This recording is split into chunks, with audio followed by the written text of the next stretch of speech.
안녕하세요, 김세연입니다. 이렇게 차량 리뷰를 계속 하다 보면 차에 대해서 가지고 있었던 편견이 깨지기도 하지만 그동안 이 브랜드에 가지고 있지 않았던 인식이 새롭게 생기기도 하는데요. 좀 긍정적인 의미에서 저한테 좀 없던 인식이 새롭게 생겼던 브랜드의 차가 있습니다. 바로 링컨의 노틸러스인데요. 노틸러스는 완전하게 혁신적인 디자인 변화를 거친 것부터 저를 사로잡았지만 실제로 내부에 탔을 때 굉장히 미래지향적인 새로운 느낌과 차의 우수한 상품성 때문에 이 차는 정말 성공을 하겠구나라는 그 성공의 향기를 정말 타자마자 느껴볼 수 있었던 차였는데요. 실제로 노틸러스는 또 24년도에 판매량이 비약적으로 증가했습니다. 이번에 제가 소개해드릴 차는요, 바로 그 노틸러스의 바통을 이어받아서 또 한 번의 약진을 기대하고 있는 에비에이터입니다. 에비에이터가 페이스리프트를 거쳤어요, 여러분. 지금 그릴부터가 기존의 디자인과 굉장히 바뀐 걸 확인하실 수가 있는데 언뜻 봐서는 풀체인지돼서 나온 노틸러스의 그릴 디자인이랑 정말 비슷해 보이지 않나요, 여러분? 자세히 보시면 엄연히 다릅니다. 제가 그 알기 쉽게 차이를 설명해 드리자면 여기 노틸러스 같은 경우는 이 패턴이 이렇게 규칙적으로 배열이 돼 있다면 에비에이터는 보시면 가운데 부분은 굉장히 촘촘하게 모여 있고요. 바깥쪽으로 갈수록 좀 패턴이 넓게 퍼지는 걸 확인하실 수가 있습니다. 제가 딱 직관적으로 표현을 했을 때는 약간 그 샹들리에 장식 같은 화려한 느낌이 물씬 느껴지게끔 만들어져 있는 전면부 그릴입니다. 사실 헤드램프도 좀 비슷한 느낌으로 날렵하게 위로 빠져 있지만 이 수직 폭을 한번 보시면 에비에이터가 더 커요. 그래서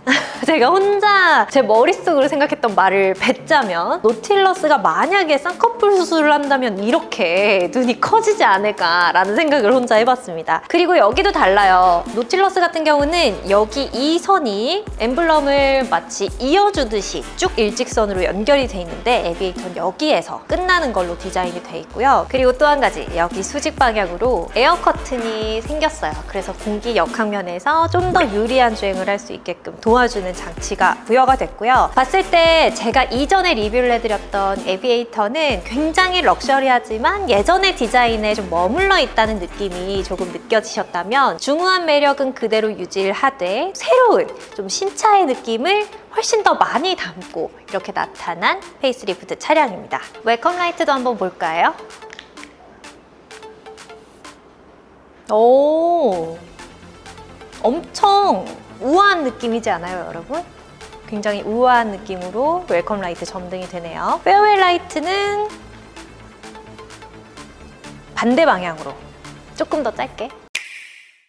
사실 측면부에서 디자인이 크게 변한 건 없는데요. 제가 에비에이터의 예쁜 디자인 포인트 다시 한번 짚어드릴게요. 일단 여기 휠을 보시면 지금 22인치로 들어가 있는데 굉장히 럭셔리해 보이는 이 다이아몬드 커팅 휠이 들어가 있는 걸 확인하실 수가 있고요. 이 휠 디자인은 누가 봐도 이 차는 고급차구나 하고 느낄 수 있는 디자인으로 들어가 있어서 아마 이 차를 사고 싶어 하시는 분들, 럭셔리한 감성을 좋아하시는 분들께 굉장히 마음에 드는 선택지가 될 것 같다는 생각이 듭니다. 여기 에비에이터 레터링이 동일하게 반영이 돼 있고요. 고급스러움을 느끼게 해주기 위해서 이쪽 아래쪽에도 그리고 윈도우 몰딩 윗부분에도 크롬 가니쉬가 들어가 있는 걸 확인하실 수가 있습니다. 이 루프렉도 실버빛으로 처리를 해서 럭셔리한 크롬 포인트가 많이 둘러져 있는 걸 확인하실 수가 있는데요. 아래쪽 사이드 스커트 쪽 가니쉬도 마찬가지. 그래서 큼직큼직한 데다가 클래식한 멋을 더해놓은 에비에이터의 측면부입니다. 이번엔 후면부입니다. 후면부도 크게 달라진 건 없지만 굉장히 럭셔리하고 그리고 듬직한 인상이 잘 느껴지게끔 만들어져 있는 에비에이터고요. 보시면 들어가 있는 크롬 포인트들이 어둡든 밝든 좀 반짝반짝 빛날 수 있는 포인트로 자리를 잡음으로써 이 차는 확실히 고급스럽다라는 느낌을 좀 많이 느끼게 해주고요. 특히 아래쪽에 범퍼에 들어가 있는 이 크롬 가니쉬가 다른 차들에 비해서 두꺼워요, 이 라인이. 그래서 이런 두툼한 라인이 크롬으로 들어감으로써 훨씬 더 럭셔리한 느낌이 많이 올라간다는 점 강조를 해드릴 수 있을 것 같고요. 최근 차들이 이렇게 일자형 테일램프를 많이 출시하고 있는데 여기도 마찬가지 일자로 관통하는 듯한 디자인의 램프가 마련이 돼 있고 양쪽으로 이어져서 여기가 이렇게 추가로 디자인적인 부분이 들어가 있습니다. 사실 노틸러스 같은 경우는 전면부에서 봤을 때 그릴이 굉장히 에비에이터랑 비슷했잖아요. 근데 이 테일램프 디자인 같은 경우는 좀 달라요. 노틸러스 쪽을 살펴보시면 이렇게 두툼하게 나와 있는 현대적인 느낌이고 여기는 평면적인 느낌으로 처리가 돼 있죠. 봤을 때 훨씬 더 와이드 스피디한 느낌, 듬직한 인상을 주는 에비에이터입니다.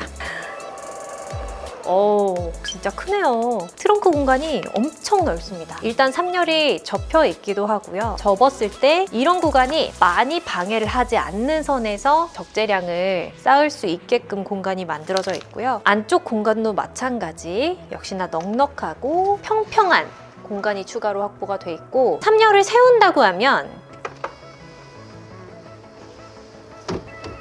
오, 약간 삐걱대면서 올라오는데, 이렇게 3열을 세운다고 하면 물론 줄어들긴 하지만요, 차 자체가 워낙 커서 3열을 이렇게 세웠다고 할지라도 꽤나 넉넉한 이 공간이 나와서 물건을 실으시는 데는 문제가 없을 것 같습니다. 이 정도면 골프백 하나는 진짜 가뿐하게 들어갈 수 있는 가로 사이즈예요. 노래 나와요. 들으셨어요? 우와, 그냥 닫히는 게 아니라 약간 클래식 멜로디와 함께 문을 닫아주는 에비에이터네요. 그릴을 보고 와, 샹들리에 장식 같다 라고 느꼈던 바와 같이 내부에 타서도 그 럭셔리함은 여전히 느껴지네요. 이 어두운 와중에도 들어가 있는 크롬 포인트들이 곳곳에서 너무 반짝반짝 빛나니까 이 차는 확실히 고급스럽다 라는 느낌을 느끼게 해주는데요. 이렇게 컵홀더 테두리가 크롬으로 번쩍번쩍 둘러져 있는 것도 그렇고, 모든 테두리가 크롬으로 마감이 돼 있어요. 송풍구도 그렇고 여기 디스플레이 바깥쪽도. 그런데 그게 다가 아닙니다. 이 안쪽으로 은은하게 컵홀더 바닥 쪽에 또 무드등이 들어와요. 이런 앰비언트 라이트가 은은하게 여기랑 이 안에서 들어옵니다. 이렇게. 이거는 좀 유심히 지켜보지 않으면 잘 느껴지지 않을 정도로 포인트는 살려놓은 걸 확인하실 수가 있고요. 굉장히 수납 공간이 많은 느낌이에요. 키 정도 되는 걸 수납할 수 있는 요만한 포켓과 또 여기에 좀 고정형으로 크게 넣을 수 있는 버튼을 넣을 수 있는 수납 공간, 컵홀더, 그다음에 여기 좀 깊은 수납 공간과 여기가 굉장히 넓어요, 여러분. 웬만한 거 수납해놓고 이렇게 덮어놓을 수 있을 정도로 크고, C타입 충전구도 2개 들어있고요. 마치 이 앞쪽 박스가 2열에도 하나 더 마련되어 있는 느낌으로 넉넉하게 수납을 하실 수가 있습니다. 확실히 럭셔리하게 2열이 시트가 독립형으로 들어가 있는데요. 이렇게 앉았을 때 1열 시트를 맨 뒤로 밀어놓고 2열을 맨 앞으로 당겨놓은 상황에서도 공간을 체크해보면 이렇게 2개 하고도 살짝 남는 여유로운 공간감을 보여줍니다. 위쪽으로 쌓았을 때도 이 썬루프 공간까지 하면 2개 이상이 나오는 아주 넉넉한 헤드룸이고요. 위쪽 처리도 굉장히 고급스러워 보이는 포근한 느낌의 소재로 이렇게 처리를 해둠으로써 확실히 고급차의 느낌을 강조하고 있습니다. 어쩜 이렇게 들어가 있는 스피커 그릴도 예뻐요. 고급스럽게 디자인이 들어가 있고요. 창문 옆으로 이렇게 수동으로 커튼이 마련되어 있는데 저는 이 부분도 굉장히 놓치지 않고 잘 준비해줬다는 생각이 드네요. 자, 이렇게 고급차답게 버튼으로 열 수 있는 건 G90 말고 또 에비에이터에서도 이렇게 만나보실 수 있는데, 뭔가 이렇게 도어 캐치가 있는 것 말고 깔끔하게 정리를 하면서 또 확실하게 열 수 있는 방법이라서 고급차답다는 생각이 듭니다. 여기를 구성하고 있는 디스플레이 안쪽, 여기에서 조작할 수 있는 사항들, 오디오를 비롯해서 간편한 공조와 관련한 시스템들, 열선 통풍까지 2열에도 올리실 수가 있습니다. 그리고 여기 충전 모양으로 덮여있는 캡을 열면 C타입 충전구 2개가 추가적으로 나옵니다. 굉장히 넉넉하네요. 이 안쪽에도 또 2개가 더 있으니까요. 1열 역시도 고급스러움이 철철 흐르는 느낌입니다, 여러분. 이 곳곳에 들어가 있는 반짝반짝하는 크롬 포인트가 생각보다 되게 눈을 많이 사로잡네요. 제가 봤을 때 비슷한 느낌을 느꼈던 차는 벤테이가에서도 이런 느낌을 받았었는데, 번쩍번쩍한 느낌이 이 차가 굉장히 고급스럽다는 느낌을 물씬 느끼게 해줍니다. 그런 반면에 여기 들어가 있는 이런 조작 버튼들이 완전히 플라스틱 버튼으로 이루어져 있는 건 약간은 서운하네요. 오랜만에 서운하다는 말을 하는 것 같은데, 여기 조금만 더 고급스러워 보일 수 있는 소재로 감싸뒀으면 어땠을까라는 아쉬움이 정말 제 개인적인 생각입니다. 저는 약간 이런 고급감에 좀 신경을 쓰는 편이라서요. 근데 여기 시트 버튼을 보시면 벤츠보다 훨씬 더 다양한 방향으로 쪼개져 있지 않나요, 여러분? 왜 그러냐면 이 에비에이터 같은 경우는 시트가 무려 움직일 수 있는 방향이 30가지라고 합니다. 30가지면 제가 봤던 차 중에 제일 많은 차인 것 같긴 한데요. 이렇게 보시더라도 여기 날개가 굉장히 세분화되어 있는 게 보이시죠, 여러분? 심지어 허벅지 한쪽 한쪽도 따로 작동을 하게끔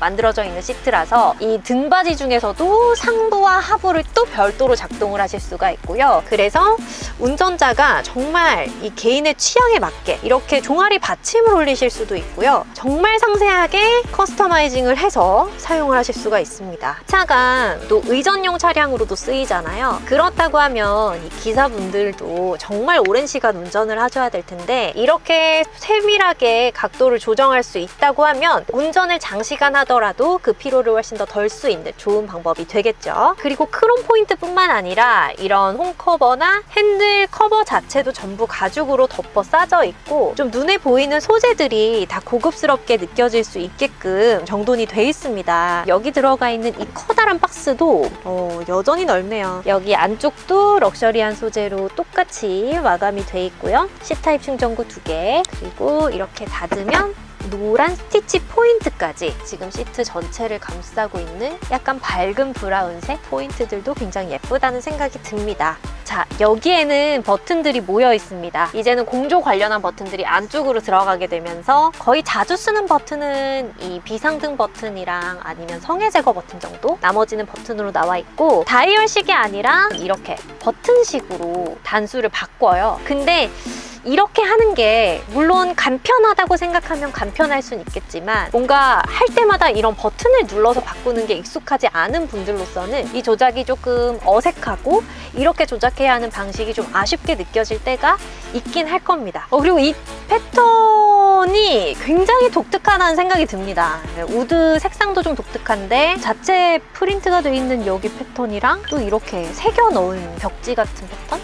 한국적인 것 같기도 하고요. 자, 그리고 원래 디스플레이가 비교적 큰 크기로 잘 위치하고 있었기 때문에 특이한 사항은 없고요. 다만 여기 계기판 쪽이 디스플레이가 심리스 형태로 들어가 있다는 점이 특징이겠죠? 자, 그리고 여기 메모리 시트를 3개까지 기억할 수 있는데 이 버튼은 뭘까 해서 눌러봤더니 시트에 요추 지지대나 이런 사항들을 굉장히 세밀하게 설정을 할 수 있나 봐요. 그래서 얼마나 튀어나오게 할 건지 튀어나오는 정도를 10단계나 설정을 해놨고요. 이렇게 아래 위로 옮겨 다닐 수 있는 구간도 총 3개가 마련이 돼 있어요. 그래서 요추 지지대가 그냥 누르면 가운데 어딘가 튀어나오는 방식이 아니라 이 긴 허리 중에서 정확하게 어느 부분을 얼마나 튀어나오게 할 거냐 라는 거를 설정할 수 있는 버튼이었네요. 그리고 마사지 버튼을 누르면 마사지가 작동이 되는데요. 등 아래쪽 부분을 하실 수도 있고 위쪽 부분을 하실 수도 있고 막 엄청 시원하진 않고요. 조수석도 마사지까지 가능한 것 같네요. 제가 아까 외관 설명을 해드렸던 차는 블랙 레이블이었고요. 시승은 또 리저브 차량으로 하게 됐습니다. 지금 이 디스플레이가 13.2인치인데요. 이 정도 크기가 되면 어떤 정보를 띄우더라도 좀 충분히 시원하다고 느낄 수 있는 크기인 것 같아요. 이 우렁찬 엔진 소리는 포드 링컨의 어떤 아이덴티티인가 봐요. 제가 최근에 리뷰를 했던 익스플로러에서도 굉장히 웅장한 배기음이 들렸었는데 엄청 럭셔리하게 나온 이 에비에이터도 소리가 조금 와일드하게 들리는 건 마찬가지네요. 물론 지금 이렇게 차량이 비교적 빨리 달리는 길에 올라왔음에도 소음을 잘 잡아주고 있지만 그래도 아예 아무 소리도 안 들리는 것 같은 신기하게 조용한 느낌은 아니에요. 이게 약간 좀 고급차여서 그런지는 몰라도 흔히 말하는 400마력이라고 했을 때 느껴지는 민첩함? 엄청 튀어나가는 느낌? 황소 같은 느낌? 그런 게 막 바로바로 느껴지는 건 아닌 것 같아요. 아무래도 고급스럽게 좀 움직임을 잡아주는 그런 게 있어서 그런지 당연히 밟으면 밟는 대로 너무 힘차게 나가지만 막 쌩쌩 쏘는 느낌은 안 난다고 해야 되나? 약간 되게 그런 특이한 느낌이에요. 이번 에비에이터 시승을 하면서 막 새롭게 색다르게 느껴지는 점이 크게 없는 이유는 아무래도 이번 에비에이터 페이스리프트가 파워트레인을 교체하지 않았기 때문인데요. 지금 시승을 하고 있는 이 리저브 트림과 또 한 단계 위 트림인 블랙 레이블이라고 할지라도 엔진은 동일합니다. 이 차 같은 경우는 연비는 7.7km로 뜨는데 아무래도 400마력에 해당하는 차다 보니까 좀 연비가 엄청 효율이 높기는 좀 어려울 것 같다는 생각이 듭니다. 그리고 이 차도 다른 포드링컨 차와 동일하게 여기 이렇게 다이얼식으로 드라이브 모드가 들어가 있는데요. 익사이트가 스포츠 모드인 것 같고요. 응답성 높고 민첩한 주행, 컨저브가 약간 에코 모드 같고 노멀이 일반, 빙판, 빗길, 미끄러운 길, 마지막이 폭설이나 진흙길. 근데 이렇게 약간 행성들이 뜨는 것처럼 그래픽에 약간 어떤 세계관이 있는 것 같아요. 우주를 담은. 네, 에비에이터 역시나 좀 럭셔리한 감성을 느껴볼 수 있는 주행이었습니다. 일단 시각적으로도 제 눈이 닿는 곳이 굉장히 럭셔리함이 잘 느껴지도록 디자인이 돼 있는 건 물론이고 승차감 자체도 훨씬 더 고급스럽게 구현을 할 수 있도록 확실히 이번에 많이 보완이 된 것 같아요. 정숙성도 그렇고요. 누군가를 의존한다고 해도 정말 더할 나위 없이 훌륭한 차량인 것 같다는 생각이 들었습니다. 이 차가 트림에 따라서 낮은 트림이 9천만 원, 그리고 더 높은 트림이 1억 정도에 해당하는 차잖아요. 그렇게 되다 보면 GV80 블랙이랑도 비슷한 수준으로 가격대가 형성이 되는 것 같은데 나는 좀 다 똑같은 차가 싫고 나만의 개성이 좋다, 나만의 고급스러움이 좋다 하시는 분들에게 추천할 만한 차량인 것 같네요. 자, 그럼 여러분 다음 시간에 또 다른 차로 인사드릴게요. 안녕히 계세요.